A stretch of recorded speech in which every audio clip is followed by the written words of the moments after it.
قرآن کریم کا نزول عام طور سے پہلی 2 صورتوں کے تحت ہوتا تھا،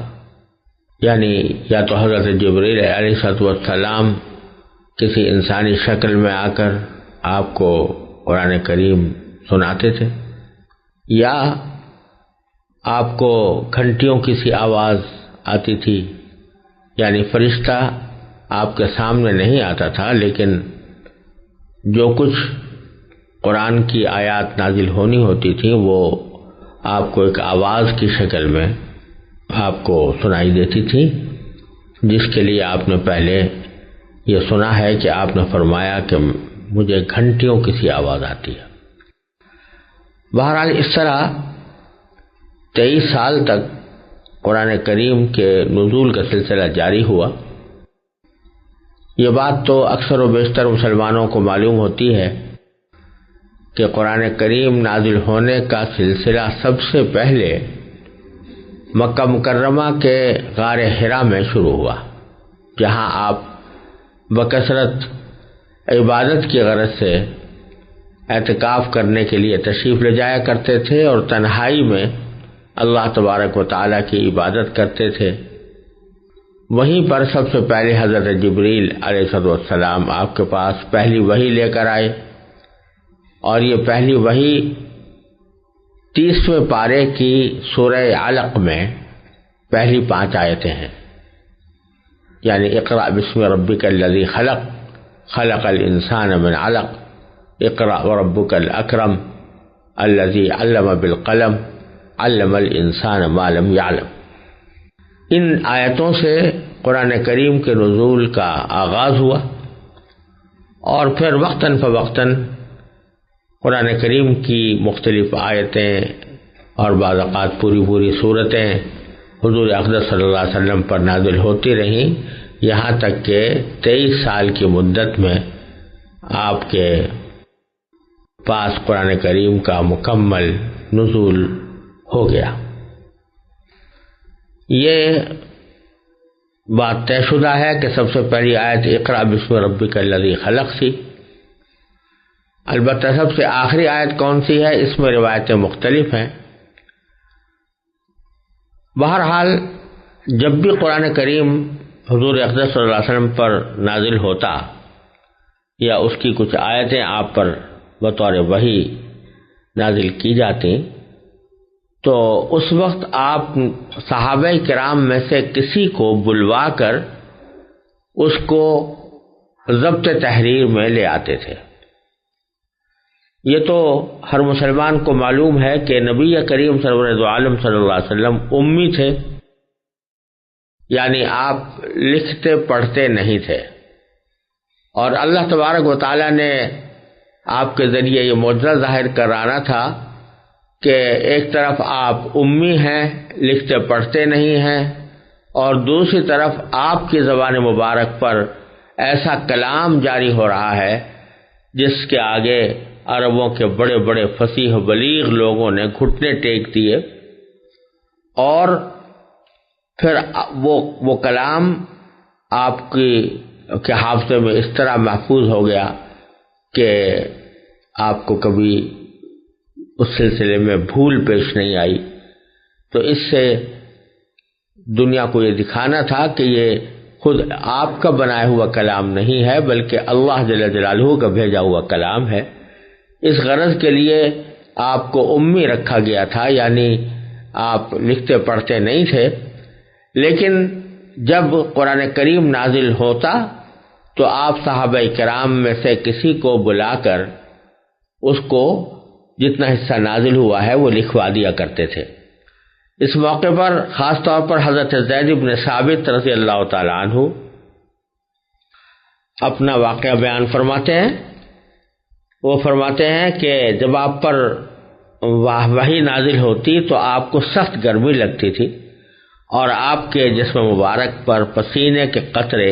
موتیوں کی طرح ڈھلکنے لگتے تھے۔ پھر جب آپ سے یہ کیفیت ختم ہو جاتی تو میں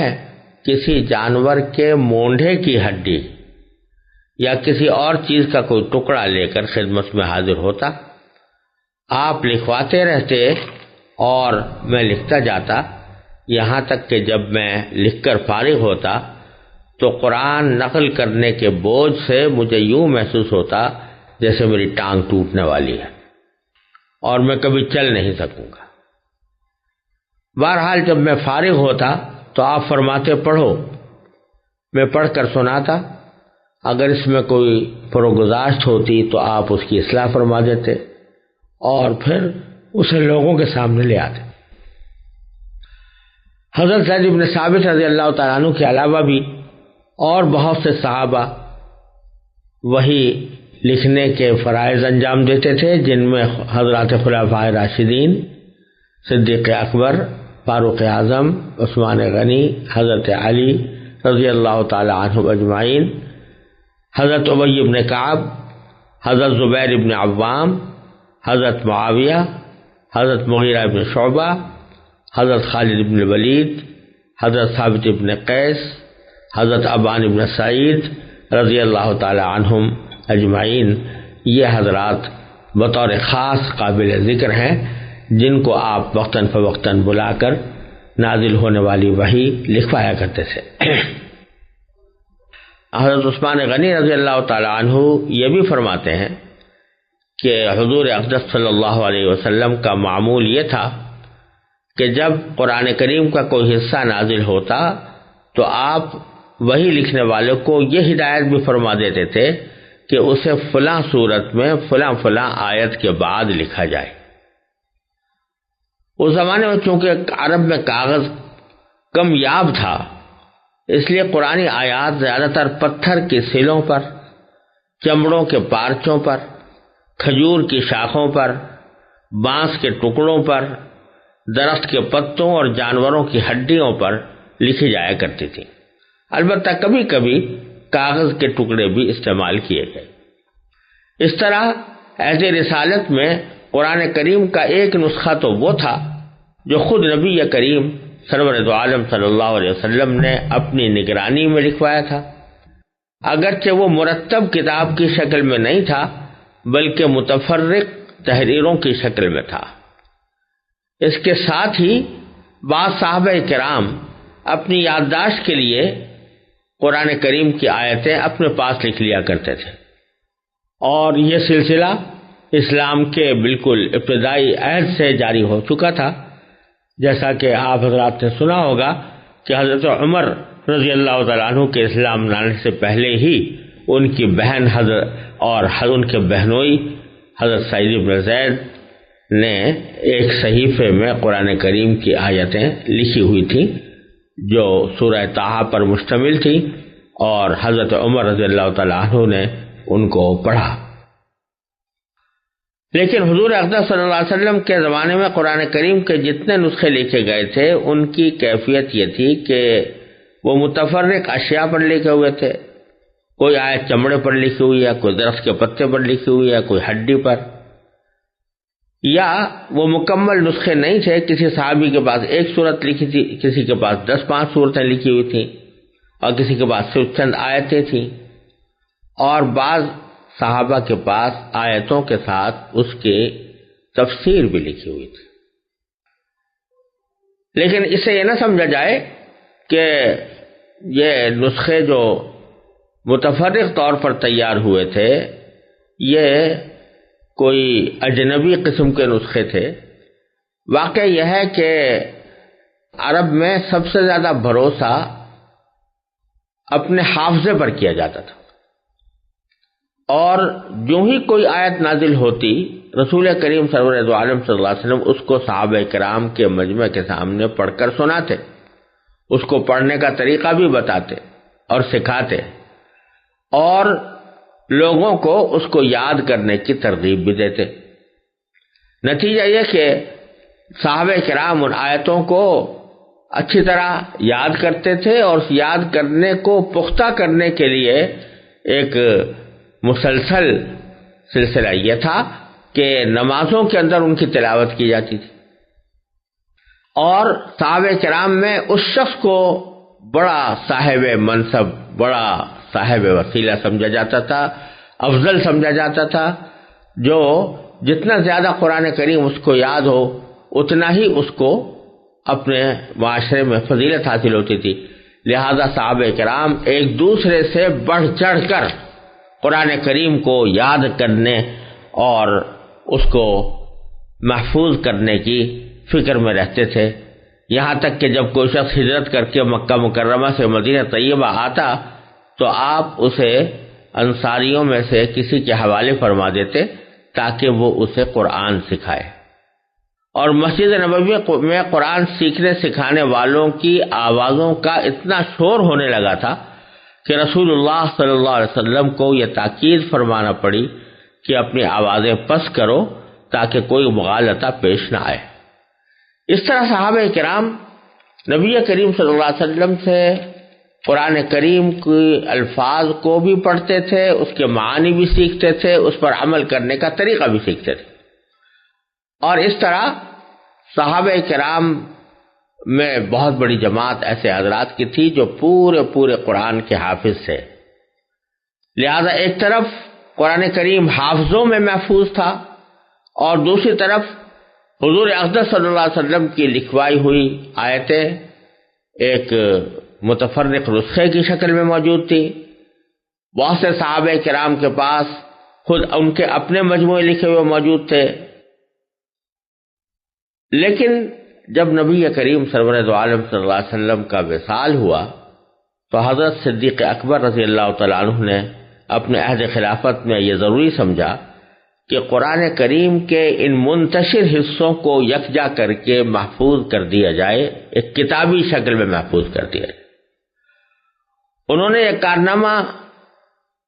جن محرکات کے تحت اور جس طرح انجام دیا اس کی تفصیل حضرت زید بن ثابت رضی اللہ تعالیٰ عنہ نے ایک مفصل حدیث میں بیان فرمائی ہے، اور جس کا خلاصہ یہ ہے کہ حضرت صدیق اکبر رضی اللہ تعالیٰ عنہ نے حضرت زید بن ثابت کو بلا کر انہیں یہ فریضہ سونپا کہ جہاں جہاں قرآن کریم لکھا ہوا ہے ان کی آیتوں کو تلاش کر کے ان کو ایک مسلسل نسخے کی شکل میں کاغذ کے اوپر لکھ کر ایک مسلسل نسخے کی شکل بناؤ تاکہ وہ ایک مکمل کتابی صورت میں محفوظ ہو جائے۔ حضرت زید بن ثابت فرماتے ہیں کہ خدا کی قسم اگر یہ حضرات مجھے کوئی پہاڑ ڈھونے کا حکم دیتے تو مجھ پر اس کا اتنا بوجھ نہ ہوتا جتنا اس کام کا ہوا۔ بالآخر انہوں نے یہ کارنامہ انجام دینا شروع کیا، اور اس کی جو تفصیل روایات میں آئی ہے وہ یہ تھی کہ ان کا طریقہ کار یہ تھا کہ وہ خود حافظ قرآن تھے، لہذا وہ اپنی یادداشت سے پورا قرآن لکھ سکتے تھے۔ ان کے علاوہ بھی بہت سے الفاظ اس وقت موجود تھے، ان کی ایک جماعت بنا کر بھی قرآن کریم لکھا جا سکتا تھا۔ نیز قرآن کریم کے جو نسخے حضور اقدس صلی اللہ علیہ وسلم کے زمانے میں لکھے گئے تھے، حضرت زید ان سے بھی قرآن کریم نقل فرما سکتے تھے، لیکن انہوں نے احتیاط کے پیش نظر صرف کسی ایک طریقے پر بس نہیں کیا، بلکہ ان تمام ذرائع سے بیک وقت کام لے کر اس وقت تک کوئی آیت اپنے صحیفے میں درج نہیں فرمائی جب تک اس کے متواتر ہونے کی تحریری اور زبانی شہادتیں نہیں مل گئی۔ اس کے علاوہ نبی کریم صلی اللہ علیہ وسلم نے قرآن کریم کی جو آیات اپنی نگرانی میں لکھوائی تھیں وہ مختلف صحابہ کے پاس محفوظ تھی۔ حضرت زید نے انہیں یکجا فرمایا تاکہ نیا نسخہ ان سے ہی نقل کیا جائے۔ چنانچہ یہ اعلان عام کر دیا گیا کہ جس شخص کے پاس قرآن کریم کی جتنی آیات لکھی ہوئی موجود ہوں وہ حضرت زید کے پاس لے آئے،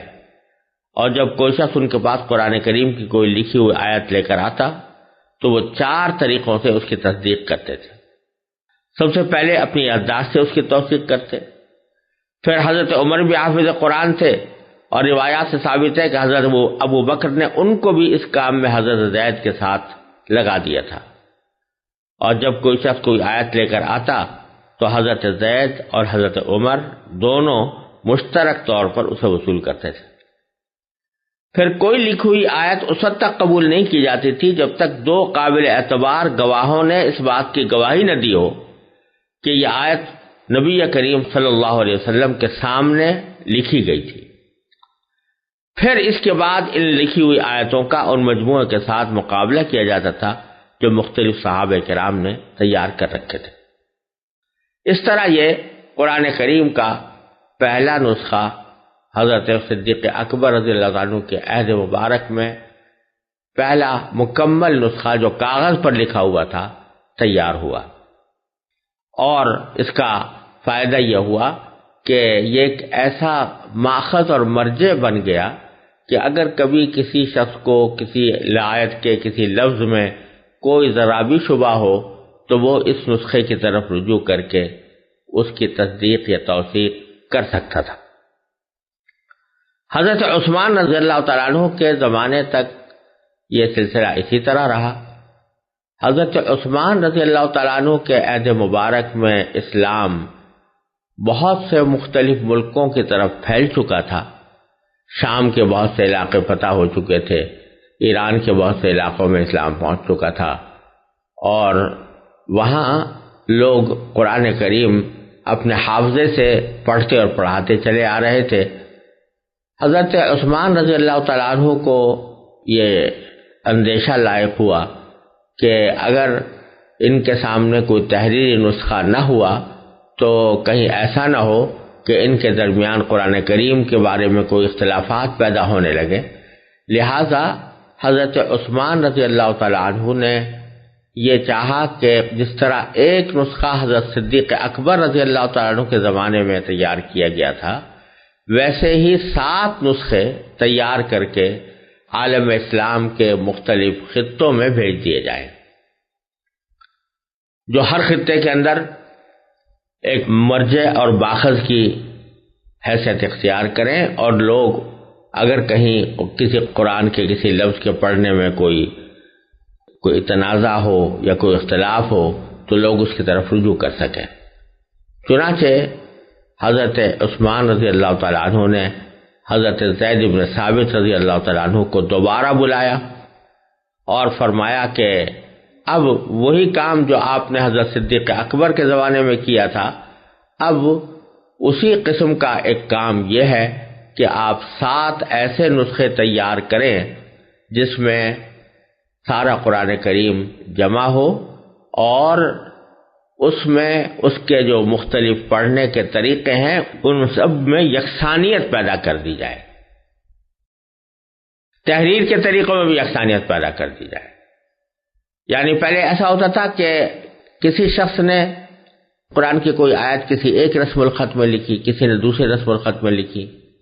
لیکن حضرت عثمان رضی اللہ تعالیٰ عنہ نے فرمایا کہ اب صرف ایک رسم الخط میں قرآن کریم لکھا جائے گا، اور وہ جو قریش کا رسم الخط ہے۔ چنانچہ اس رسم الخط کے مطابق 7 نسخے تیار کیے گئے، اور 7 نسخوں کو عالم اسلام کے مختلف خطوں کے اندر بھیج دیا گیا، اور کہا جاتا ہے کہ ان میں سے ایک مکہ مکرمہ میں، ایک شام میں، ایک یمن میں، ایک بحرین میں، ایک بصرہ میں اور ایک کوفہ میں بھیج دیا گیا تھا، اور ایک نسخہ مدینہ طیبہ میں محفوظ رکھا گیا۔ اس طرح یہ 7 نسخے مختلف دنیا کے حصوں میں پہنچے، اور پھر وہاں سے رفتہ رفتہ